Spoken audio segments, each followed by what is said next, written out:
بسم الله الرحمن الرحيم.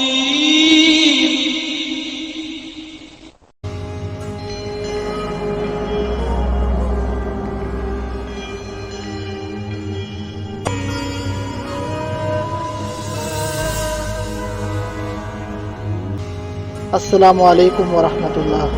میں ہوں محمد نعیم اور آپ دیکھ رہے ہیں نعیم اختر آفیشل یوٹیوب چینل. ناظرین، آج ہم بات کریں گے سلطنت عثمانیہ کے قیام ارطغرل غازی کی بہادری اور شجاعت کے حوالے سے. عثمانیوں کا تعلق ایک ترکمانی قبیلے سے ہے جو 7ویں صدی ہجری بمطابق 13ویں صدی عیسوی کو کردستان میں آباد تھا اور چرواہا ان کا پیشہ تھا. چنگیز خان کی قیادت میں جب منگولیوں نے عراق اور ایشیا کے مشرقی علاقوں پر حملے کیے تو عثمان کا دادا سلمان شاہ اپنے قبیلہ کے ساتھ ہجرت کر کے کردستان سے اناضول کے علاقوں میں آ بسا اور اخلاط کے شہر کو اپنا مستقل مسکن بنا لیا. یہ 617 ہجری بمطابق 1220 عیسوی کی بات ہے. سلیمان شاہ 668 ہجری بمطابق 1230 کو فوت ہوا اور اپنے منچلے صاحبزادے ارطغرل کو اپنا جانشین مقرر کیا. ارطغرل اناضول سے شمال مغرب کی طرف مسلسل بڑھتا رہا. اس کے ساتھ تقریباً 100 خاندان اور 400 سے زائد شاہ سوار تھے. عثمان کا والد ارطغرل جب اپنے قبیلہ کو لے کر منگولیوں کے خطرے سے بچنے کے لیے بھاگا تھا تو اس کی تعداد 400 خاندانوں سے زیادہ نہیں تھی. راستے میں ایک مقام پر اچانک شور و غوغا بلند ہوا. ارطغرل جب قریب پہنچا تو دیکھا کہ مسلمانوں اور نصرانیوں کے درمیان جنگ کا میدان گرم ہے اور بیزنطی عیسائی مسلمانوں کو پیچھے دھکیل رہے ہیں. ارطغرل کے پاس اس کے علاوہ اور کوئی چارہ کار نہیں تھا کہ وہ پوری شجاعت اور بہادری کے ساتھ آگے بڑھے اور اپنے ہم مذہب اور ہم عقیدہ بھائیوں کو اس مشکل سے نکالے. ارطغرل نے اس زور سے حملہ کیا کہ نصرانیوں کے پاؤں اکڑ گئے اور اس کی پیش قدمی مسلم لشکر کی فتح کا سبب بن گئی. جب مار کا کارزار ختم ہوا تو سلجوقی اسلامی لشکر کے سپہ سالار نے ارطغرل اور اس کے دستے کی بروقت پیش قدمی کی تحسین کی. انہیں رومی سرحدوں کے پڑوس میں اناضول کی مغربی سرحدوں میں ایک جاگیر عطا کی اور اس طرح انہیں موقع دیا کہ وہ رومی علاقوں کی طرف پیش قدمی جاری رکھتے ہوئے سلجوقی سلطنت کی توسیع کا موجب بنے. سلجوقیوں کو ارطغرل اور اس کے قبیلے کی صورت میں ایک طاقتور حلیف مل گیا تھا جس نے رومیوں کے خلاف جہاد میں ان کا پورا ساتھ دیا.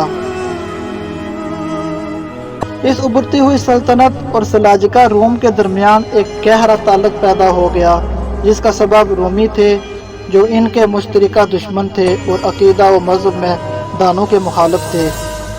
ارطغرل جب تک زندہ رہا محبت کا یہ تعلق باقی رہا حتیٰ کہ جب 699 ہجری بمطابق 1299 میں اس کا وصال ہوا تو اس نے اپنے بیٹے عثمان کو اپنا نائب مقرر کیا اور عثمان اراضی روم کی طرف پیش قدمی کر کے سلجوقی سلطنت کی توسیع کی سابقہ پالیسی پر قائم رہا. 656 ہجری بمطابق 1258 عیسوی ارطغرل کے ہاں ایک بیٹا پیدا ہوا. والدین نے اس کا نام عثمان رکھا. اسی عثمان کی طرف عثمانی سلطنت منسوب کی جاتی ہے. یہ اسی سال کی بات ہے جس سال ہلاکو خان کی قیادت میں منگولیوں نے عباسی خلافت کے دارالحکومت بغداد پر حملہ کیا. بڑے واقعات پیش آئے. مسلمانوں نے بڑی مصیبتیں دیکھیں. ابن کثیر لکھتے ہیں وہ شہر کی طرف پلٹے. مرد و عورتیں بچے بوڑھے جوان ادیر عمر الغرض جو بھی ملا اسے قتل کر دیا. بہت سے لوگ غیر آباد کنووں جنگلوں اور ویرانوں میں چھپ گئے اور ایک عرصہ تک غائب رہے. کئی لوگ دکانوں میں جمع ہوئے اور اپنے آپ پر دروازوں کو بند کر دیا. تاتاریوں نے دروازوں کو آگ لگا کر یا توڑ کر کھول لیا. اور کشتوں کے پشتے لگا دیے، جو بچ کے پہاڑی چوٹیوں کی طرف بھاگ نکلے۔ ان وحشیوں نے یوں خون ریزی کی کہ خون گلیوں میں بارش کی پانی کی طرح بہتا تھا۔ کسی کی جان بخشی نہ ہوئی سوائے یہودیوں، نصرانیوں اور ان لوگوں کے جنہوں نے ان کی پناہ لی تھی۔ یہ بہت بڑا واقعہ اور عظیم حادثہ تھا جس سے امت مسلمہ کو گزرنا پڑا، ایک ایسی امت جو اپنے گناہوں اور نافرمانیوں کی وجہ سے کمزور ہو گئی اور اس کی طاقت جاتی رہی تھی۔ تاتاریوں نے دل کھول کر خون ریزی کی، بے شمار انسانوں کو قتل کیا، مال و دولت کو لوٹا، گھروں کی اینٹ سے اینٹ بجا دی۔ ان مشکل حالات میں جب کہ امت مسلمہ من حیث المجموع ٹک چکی تھی، دولت عثمانیہ کا مؤسس عثمان پیدا ہوا۔ امت مسلمہ جب کمزوری کی انتہا کو پہنچ چکی تھی، وہاں سے اسے دوبارہ عروج و تمکنت حاصل ہوئی اور وہ عزت و کامیابی کی انتہائی بلندیوں کی طرف پرکشاں ہونے کے لیے تیار ہو گئی۔ یہ حکمت خداوندی ہے اور وہ جیسے چاہتا ہے ویسے ہوتا ہے، اس کا حکم نافذ ہو کر رہتا ہے۔ ارشاد خداوندی ہے، بے شک فرعون متکبر و سرکش بن گیا سرزمین مصر میں، اور اس نے بنا دیا وہاں کے باشندوں کو گروہ گروہ۔ وہ کمزور کرنا چاہتا تھا، ایک گروہ کو ان میں سے ذبح کیا کرتا ان کے بیٹوں کو اور زندہ چھوڑ دیتا ان کی عورتوں کو۔ بے شک وہ فساد کرنے والوں میں سے تھا۔ ایک دوسری جگہ فرمایا، اور ہم نے چاہا کہ احسان کریں ان لوگوں پر جنہیں کمزور بنا دیا گیا تھا ملک مصر میں، اور بنا دیں انہیں پیشوا، اور بنا دیں انہیں فرعون کے تاج و تخت کا وارث، اور تسلط بخشیں انہیں سرزمین مصر میں۔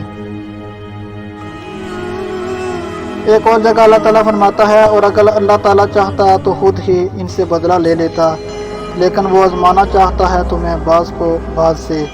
اللہ تعالیٰ جب کسی چیز کا ارادہ فرماتا ہے تو اس کے لیے اسباب پیدا فرما دیتا ہے، اور اپنے ارادہ کو تدریجاً تھوڑا تھوڑا کر کے پورا کرتا ہے، نہ کہ یک بارگی۔ دولت عثمانیہ کے تسلط کی کہانی عظیم قائد عثمان کے ظہور کے ساتھ شروع ہوئی، جو اسی سال پیدا ہوا جس سال بغداد میں عباسی خلافت کا خاتمہ ہوا۔ اللہ تعالیٰ مسلمانوں کو ایسے نڈر اور بے باک سپہ سالار عطا فرمائے اور مسلمانوں کو اپنے حفظ و امان میں رکھے۔ اللہ تعالیٰ سب کا حامی و ناصر ہو۔ مجھے دیجیے اجازت۔ السلام علیکم ورحمۃ اللہ۔ اللہ حافظ۔